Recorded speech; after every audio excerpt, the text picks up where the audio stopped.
Hello friends, कैसे हैं आप लोग। तो फ्रेंड्स, आज आपका क्लास स्टार्ट होने वाला है पॉलिटिकल साइंस, जिसे आप पॉलिटी भी बोलते हैं। तो फ्रेंड्स, आज का क्लास जो होगा ये भारत का संवैधानिक इतिहास से संबंधित जितने भी इम्पोर्टेंट प्रश्न होंगे सभी को इस वीडियो में कवर किया जाएगा।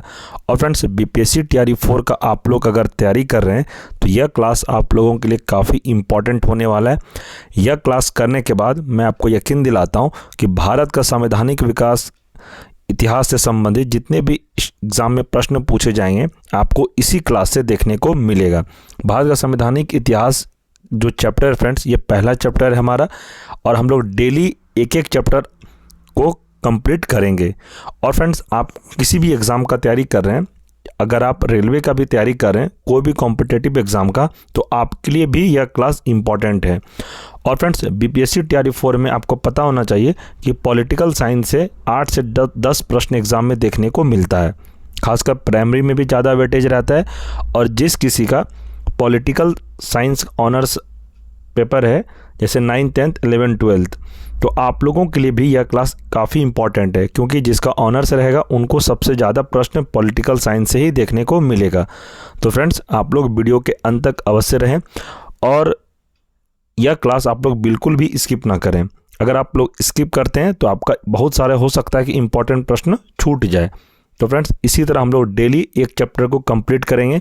और ये जो क्लास होगा आपका, ये एनसीईआरटी और एचसीईआरटी दोनों को मिक्स करके मैं पढ़ाऊंगा, ताकि एग्ज़ाम में आपका कहीं से भी प्रश्न पूछे, अगर एनसीईआरटी से पूछ लिया जाए तो फिर भी आपका एग्ज़ाम में प्रश्न नहीं छूटना चाहिए। एचसीईआरटी से भी पूछेगा फिर भी आप लोग एग्ज़ाम में बना के आना है।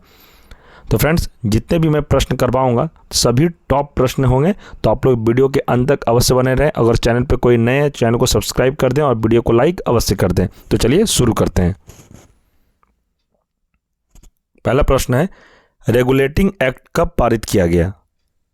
तो आप सभी को याद होगा रेगुलेटिंग एक्ट कब पारित किया गया, तो 1773 ईस्वी में। इसे आप ध्यान रखिएगा। नेक्स्ट है, भारत के गवर्नर जनरल को किस एक्ट के द्वारा अपनी समिति के निर्णय को अस्वीकार करने का अधिकार मिला। तो 1786 का अमेंडमेंट एक्ट, इसे भी ध्यान रखिएगा। आगे प्रश्न है, महारानी विक्टोरिया को भारत की सामग्री कब नियुक्त की गई। तो 1858 ईस्वी में। इसे भी ध्यान रखिएगा। नेक्स्ट है, मार्ले मिंटो सुधार का उद्देश्य क्या था। तो मार्ले मिंटो सुधार का उद्देश्य था पृथक निर्वाचन प्रणाली। नेक्स्ट है, मार्ले मिंटो सुधार बिल किस वर्ष पारित किया गया। तो 1909 में पारित किया गया था। नेक्स्ट प्रश्न है, मुसलमानों के लिए अतिरिक्त निर्वाचक मंडल प्रारंभ में किसके द्वारा लाया गया था। तो मार्ले मिंटो सुधार 1909। आगे प्रश्न है, 1909 के इंडियन काउंसिल एक्ट में किस बात की व्यवस्था की गई थी। तो सांप्रदायिक प्रतिनिधित्व की। इसे भी ध्यान रखिएगा। नेक्स्ट है, मॉन्टेग्यू चैम्सफोर्ड सुधार में प्रावधानों का सार क्या था। तो प्रांतों में दोहरा शासन। इसे ध्यान रखिएगा। नेक्स्ट है, भारत का संविधान लागू होने तक स्वतंत्रता के पश्चात इसका शासन किसके अंतर्गत चला गया। तो 1935 के भारत सरकार अधिनियम के अनुसार। इसे भी ध्यान रखिएगा। नेक्स्ट है, भारत की आज़ादी के समय इंग्लैंड में किस पार्टी की सरकार थी। तो भारत की आज़ादी के समय इंग्लैंड में किस पार्टी की सरकार थी। तो इसका आंसर है लेबर पार्टी की। नेक्स्ट है, केंद्र में द्वैत शासन प्रणाली को किस अधिनियम के अंतर्गत स्थापित किया गया। तो भारत सरकार अधिनियम 1935 के अंतर्गत। आगे प्रश्न है, किस अधिनियम की प्रमुख विशेषता प्रांतीय स्वायत्तता थी। तो 1935 थी। नेक्स्ट है, भारत में सचिव का पद किसके द्वारा निर्मित किया गया था। तो भारत सरकार अधिनियम 1858 द्वारा निर्मित किया गया था। इसे आप ध्यान रखिएगा। नेक्स्ट है, किस अधिनियम में कलकत्ता में सर्वोच्च न्यायालय की स्थापना का प्रावधान किया गया था। तो रेगुलेटिंग एक्ट 1773।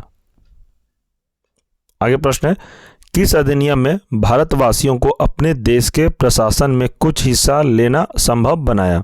तो चार्टर एक्ट 1833। नेक्स्ट है, किस अधिनियम के अंतर्गत भारतीय विधान परिषद को बजट पर बहस करने की शक्ति प्राप्त हुई। तो इसका आंसर है भारत परिषद अधिनियम 1892 को। नेक्स्ट है, भारत का संघीय न्यायालय किस वर्ष में स्थापित किया गया था? तो इसका आंसर है 1937 में। नेक्स्ट है, केंद्र में कौन सा एक्ट द्विसदनीय विधायिका लाया? तो एक्ट 1819। आगे प्रश्न देखेंगे, 1935 का गवर्नमेंट ऑफ इंडिया एक्ट क्यों महत्वपूर्ण है? क्योंकि यह भारतीय संविधान का प्रमुख स्रोत है, इसे ध्यान रखिएगा। इंपॉर्टेंट पॉइंट है फ्रेंड्स, आप लोग याद रखिएगा।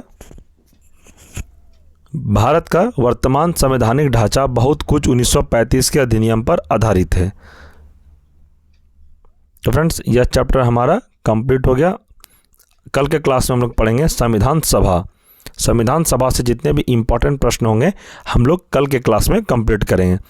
तो फ्रेंड्स, ये क्लास अगर आपको एक बार में समझ में नहीं आया तो आप लोग वीडियो को 2 से 3 बार रिपीट करके देख लें, आपको क्लास जरूर समझ में आ जाएगा। और यहीं से आपको एग्ज़ाम में प्रश्न देखने को मिलेगा। मैं सारा इंपॉर्टेंट प्रश्न ही आपको करवाया और TRE 3 तक यहीं से प्रश्न पूछा गया है। और फ्रेंड्स, अगर आपको ये वीडियो अच्छा लगा तो वीडियो में आप कमेंट करेंगे। अगर किसी तरह का कोई प्रश्न हो कि आपको कौन से सब्जेक्ट का क्लास चाहिए, आप किस क्लास का तैयारी कर रहे हैं, वो आप कमेंट में बताएंगे, मैं आपको क्लास करवा दूंगा। और फ्रेंड्स, इस क्लास का PDF नोट्स आपको चाहिए तो आप टेलीग्राम ग्रुप को ज्वाइन अवश्य करें। टेलीग्राम ग्रुप में अभी तक जितने क्लास हुई है सभी का PDF नोट्स प्रोवाइड करवा दिया गया है। आगे भी जितने भी क्लास होगी सभी का PDF नोट्स, स्टडी मटेरियल सारा सेंड टेलीग्राम ग्रुप में ही किया जाएगा। और फ्रेंड्स, इसी तरह का क्लास आपका डेली चलेगा हमारे चैनल पर, इसलिए आप लोग चैनल को सब्सक्राइब कर दें, क्योंकि जब भी चैनल पर क्लास अपलोड होगी तो आपको सबसे पहले नोटिफिकेशन मिल जाएगा। अगर आप चैनल को सब्सक्राइब नहीं करते हैं तो आपको नोटिफिकेशन नहीं मिलेगा, आपको पता ही नहीं चलेगा कब इस चैनल पर क्लास हो गई है। तो फ्रेंड्स, उम्मीद करते हैं यह क्लास मेरे द्वारा पढ़ाया गया आपको समझ में आया होगा। और किसी भी तरह का कोई डाउट हो, कोई क्वेश्चन हो, आप कमेंट में ज़रूर लिखें, मैं आपको रिप्लाई अवश्य करूंगा। आप अगर मेरे से बात करना है तो आपको हमें टेलीग्राम ग्रुप में मैसेज करें या आप हमें पर्सनली भी टेलीग्राम पर मैसेज कर सकते हैं। ठीक है फ्रेंड्स, मिलते हैं हम लोग अगले क्लास में, तब तक के लिए जय हिंद, जय भारत।